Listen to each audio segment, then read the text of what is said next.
Shalom, sahabat-sahabat Offset yang terkasih. Damai sejahtera. Apa kabar?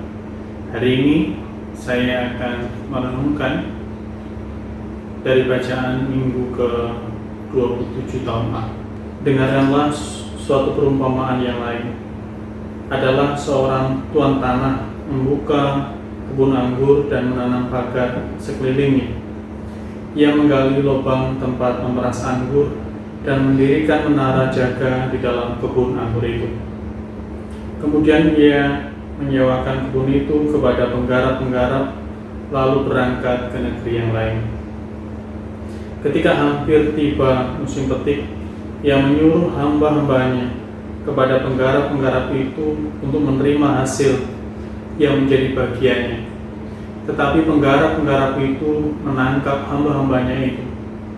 Mereka memukul yang seorang, membunuh yang lain, dan melempari yang lain pula dengan batu. Kemudian Tuhan itu menyuruh pula hamba-hamba yang lain, lebih banyak daripada yang semula. Tetapi mereka pun diperlakukan sama seperti kawan-kawan mereka. Akhirnya ia menyuruh anaknya kepada mereka, katanya, "Anakku akan mereka segani." Tetapi penggarap-penggarap itu melihat anak itu. Mereka berkata seorang kepada yang lain, "Ia adalah ahli waris, mari kita bunuh dia, supaya warisannya menjadi milik kita." Mereka menangkapnya dan melemparkannya keluar kebun anggur itu, lalu membunuhnya. Maka apabila tuan kebun anggur itu datang, apakah yang akan dilakukannya dengan penggarap-penggarap itu? Kata mereka kepadanya, "Ia akan membinasakan orang-orang jahat itu, dan kebun anggurnya akan disewakannya kepada penggarap-penggarap lain yang menyerahkan hasilnya kepadanya pada waktunya." Kata Yesus kepada mereka, "Belum pernahkah kamu baca dalam kitab suci, batu yang dibuang oleh tukang-tukang bangunan telah menjadi batu penjuru? Hal itu terjadi dari pihak Tuhan, suatu perbuatan ajaib di mata kita. Sebab itu aku berkata kepadamu bahwa kerajaan Allah akan diambil daripadamu dan akan diberikan kepada suatu bangsa yang akan menghasilkan buah kerajaan itu." Sahabat-sahabat Offset yang terkasih, setiap manusia memiliki kerinduan untuk mengalami kehadiran Allah di dalam hidupnya. Ia dapat mengalami kehadiran Allah yang dinamis di dunia dan secara khusus di dalam gereja jika ia bersedia membuka dirinya. Hanya melalui pengalaman akan Allah, ia dapat menghasilkan buah-buah dalam kehidupan ini. Buah-buah dalam kehidupan bukan hanya dirasakan dan dinikmati untuk dirinya sendiri, tetapi juga harus dapat dinikmati dan dirasakan oleh orang lain, agar orang lain terdorong, termotivasi untuk menghasilkan buah dalam kehidupan. Dalam bacaan pertama, kita mendengar dari kitab Yesaya, di mana ia menggunakan gambaran tentang kebun anggur yang dipelihara oleh pemiliknya, mau menggambarkan relasi yang begitu dekat antara Allah dengan umatnya. Relasi yang intim tampak dari Allah yang begitu mengasihi umat pilihannya, memberikan perlindungan secara spesial dan hak istimewa kepada mereka.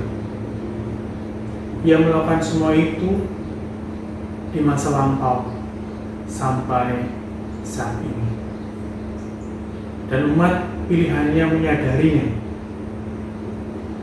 Allah mengharapkan umat pilihan yang digambarkan sebagai kebun anggur juga menghasilkan buah anggur yang baik dan bukan buah anggur yang masam.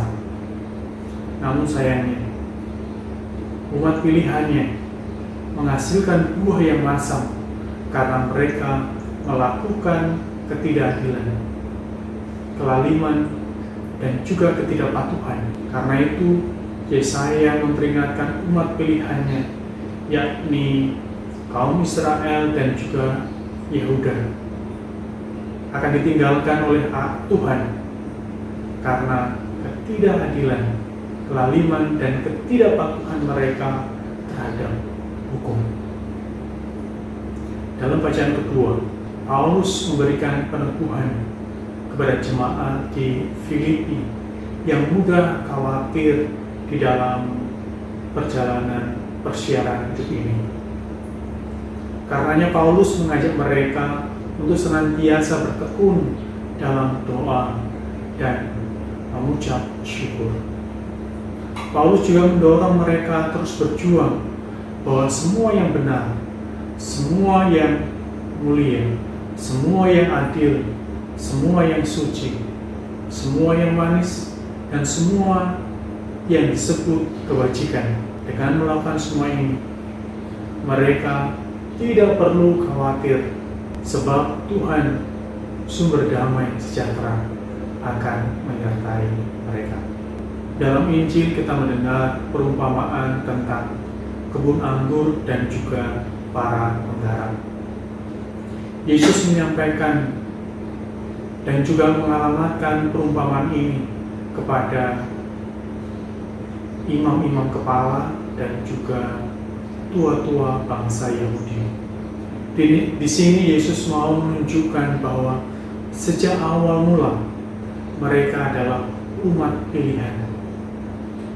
Tetapi mereka kehilangan kerajaan Allah karena ketidaktaatan. Perumpamaan ini melukiskan umat pilihan yang kecewa kepada Allah. Karena kecewa, mereka menolak hamba utusan Allah, para nabi yang berbicara atas nama Allah, berusaha membawa mereka kembali agar mereka bertobat kepada Allah.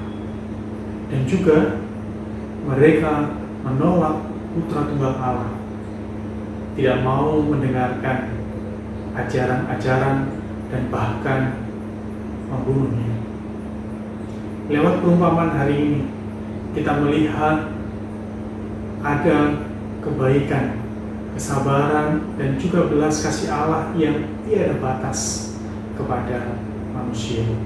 Kebajikan Allah ditunjukkan dengan memberikan segala yang baik, pewahyuan, perlindungan, tanah perjanjian, dan juga Mesias yang dijanjikan bagi umat pilihannya. Dan kesabaran Allah diperlihatkan dengan mengampuni ketidaksetiaan mereka dari waktu ke waktu. Ketika nabi-nabi diutus kepada mereka sebagai utusan, mereka menolak untuk menerima mereka dan tidak mau mendengarkan peringatan nabi.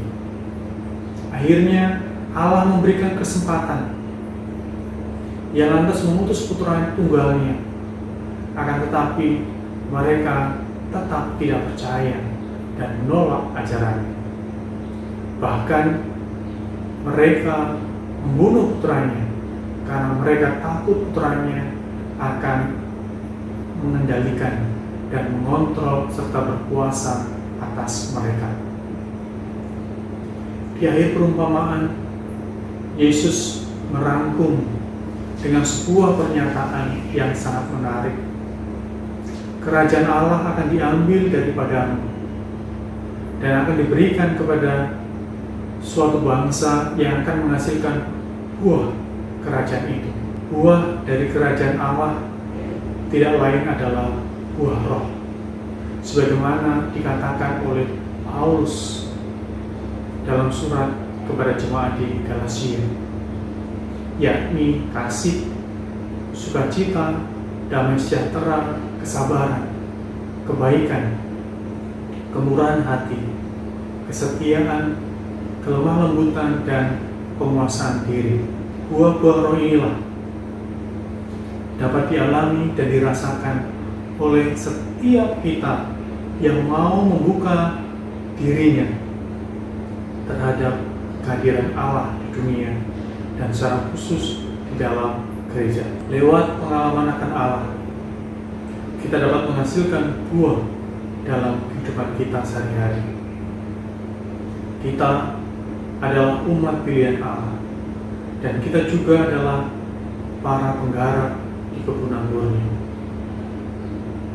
Sekarang Ia mengharapkan kita agar menghasilkan buah-buah dalam kehidupan kita sehari-hari.